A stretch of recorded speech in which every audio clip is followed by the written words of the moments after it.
à nouveau, chers amis internautes. Nous démarrons cette une des journaux, comme il est de tradition sur ESAE TV, par le quotidien Maison, le quotidien béninois d'information générale et d'analyse, l'informateur, qui ce matin en manchette nous propose rencontre entre le chef de l'État et le patronat du secteur privé, les doléances du secteur privé. Le Cana écrit qu'entre Patrice Talon, président de la République du Bénin, et les acteurs du secteur privé béninois, vendredi dernier, le dialogue a été des plus sincères et des plus francs.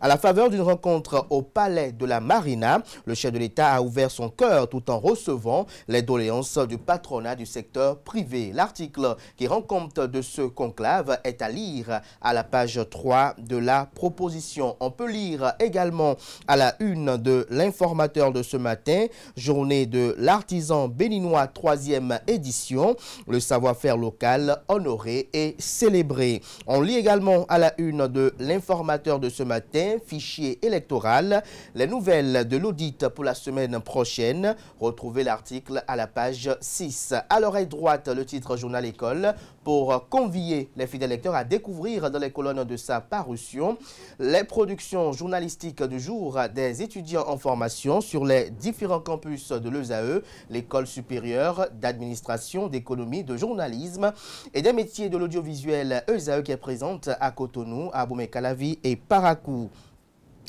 Le quotidien de service public ce matin manchette parle de la rencontre au palais de la Marina. Patrice Talon et les opérateurs économiques en symbiose, retient le Canard. En illustration, une image prise au cours de la dite rencontre, pour ne pas dire au cours de 10 conclaves. L'article à lire à la page 3 de la proposition. Journée de l'artisan béninois 2025. Hommage au génie créateur. L'article qui vous renseigne à lire en page 4. Ouverture de son centre d'affaires Vega Aglo, BGFI Banque Bénin consolide son ancrage à la G10. Le quotidien Fraternité ce matin en manchette parle de surcharge routière des transporteurs. L'ANAT, l'Agence nationale des transports terrestres, lance la riposte. Les différentes infractions et leurs amendes vous sont exposées à la page 3 de la livraison. Le matinal ce matin en manchette appelle à manifestation populaire pour de prétendus enlèvements politiques. Les artisans de la cacophonie veulent renaître. Le Canard écrit que le 18 juillet 2025, un groupe d'organisations et de syndicats bien connus de la scène contestataire béninoise a diffusé un appel à manifestation publique pour le 23 juillet prochain. Se disant indignés par une prétendue série d'enlèvements politiques, ces organisations appellent les populations à descendre dans les rues pour exprimer leur mécontentement. Attention à la manipulation, exclame le quotidien Le Matinal. Son article analytique de ce communiqué rendu public signé notamment le 18 juillet dernier. Retrouvez l'analyse à la page 10 de la livraison de ce matin. Contribution au développement du Bénin, Patrice Talon échange avec le patronat des entreprises privées. Le quotidien Matin Libre ce matin manchette communique.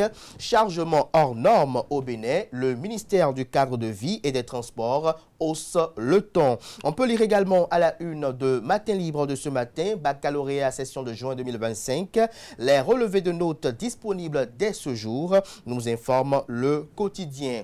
Le Béninois libéré nous libère ce matin en manchette, manipulation spirituelle, Jacques Ayadji harcelé sous couvert d'un festival religieux. Que comprendre de ce titre? Élément de réponse dans les colonnes de la parution de ce matin du quotidien.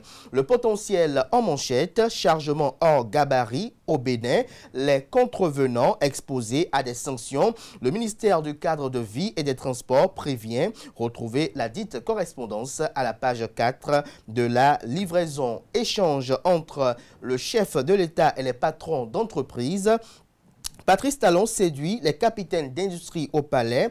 Le Bénin, nouvelle vitrine africaine de l'investissement privé. On lit également à la une de Le Potentiel de ce lundi matin, dérapage rituel et profanation de sépulture dans le département de la Donga.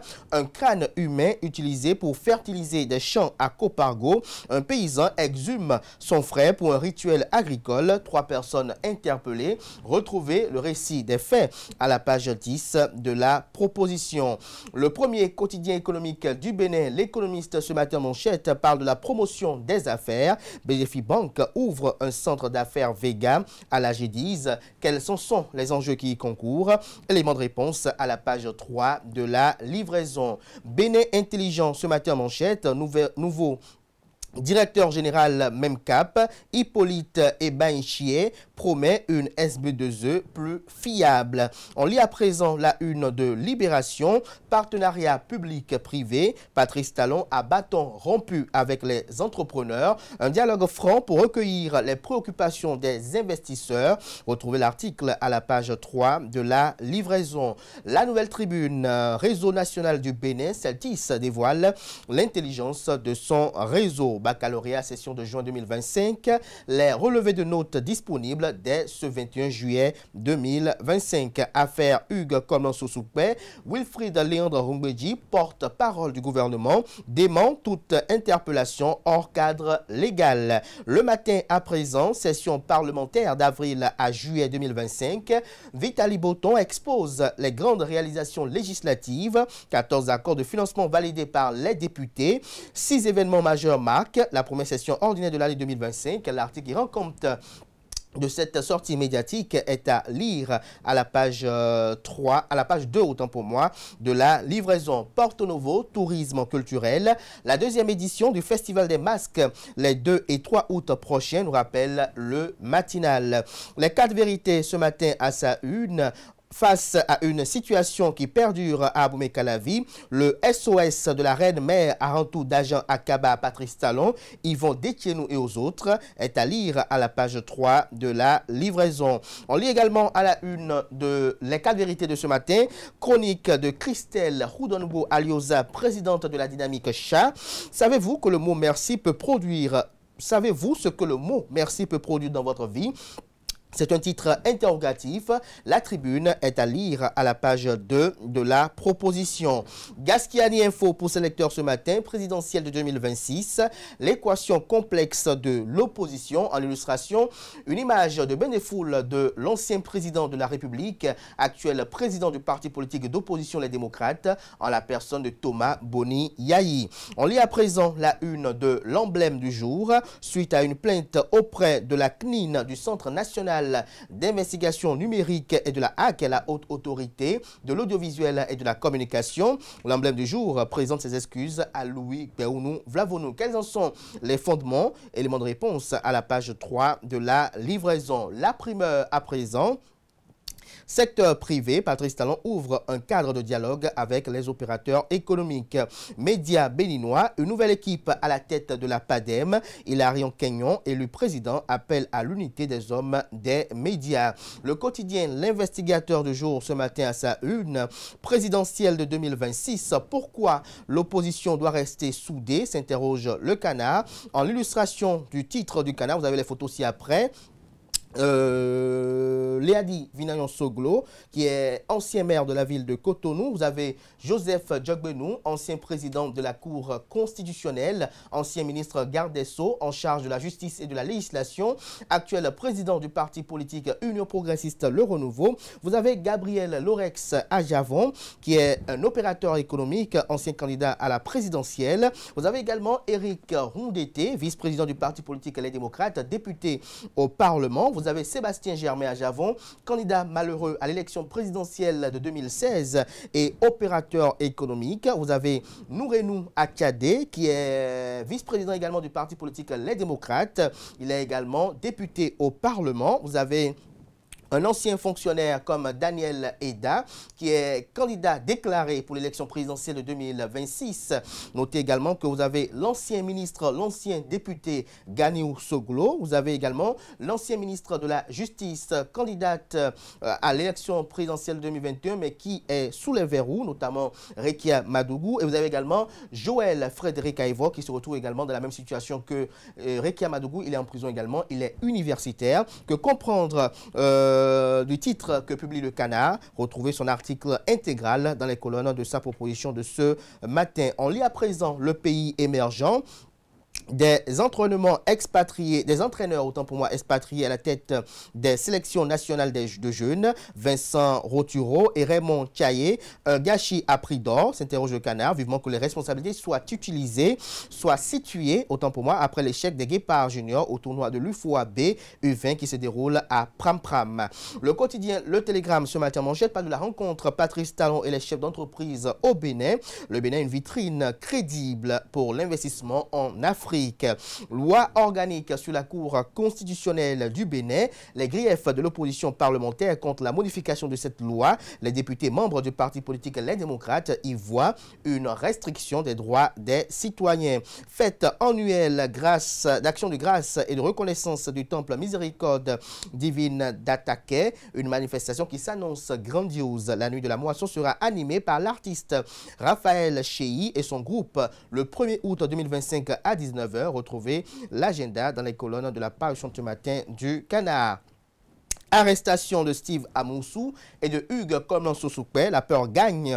Les exilés politiques accueillent le prochain tour, s'interroge le titre. La guérite ce matin à sa une législative de 2026.